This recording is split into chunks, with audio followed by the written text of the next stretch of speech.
Guk, hau da, ia bigarren makina hemen Goierrin jartzen dugun bigarren makina, eta pixka bat, alde batetik lazkaon jarri dugu, jendeak eskatzen zigulako, gure herria izanik jendeak eskatzen zigu, udaletxea ere, interesatuta zegoen, eta alde hortatik ez dugu inungo arazorik izan, udalak besoak zabalik hartu gaituzte udaletxean, eta, hemen txekokatu dugu.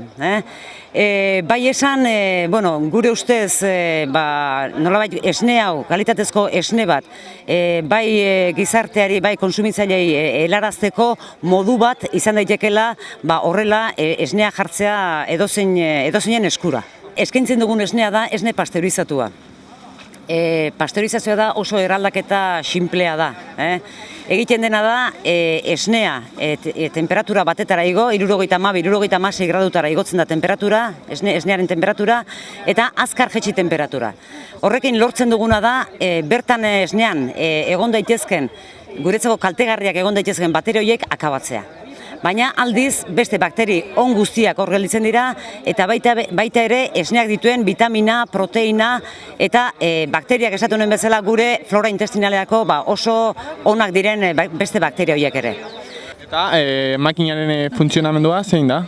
Bai, makinaren funtzionamentua oso sinplea da. Azken batean daude esnea dago makinan eta baita ere daude botelak.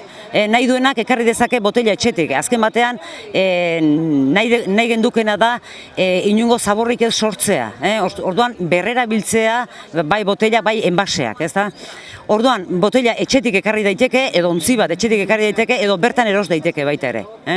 Eta gero, esnea, botella jartzen da, daukan kanilaren azpian jartzen da botella, dirua sartzen da, litro bat euro batean izango da, nahi dituenak 2 litro hartu, 2 euro sartu ditzazke lasai, edo nahi duenak gutxiago nahi duenak, litro diba nahi duenak, 50 zentimo. Orduan, jartzen da botella esan bezala kanilaren azpian, botoi berdea zapaltzen da, zapaldu eta utzi, eta esnea hortxe dago. Ia hartu eta etxera.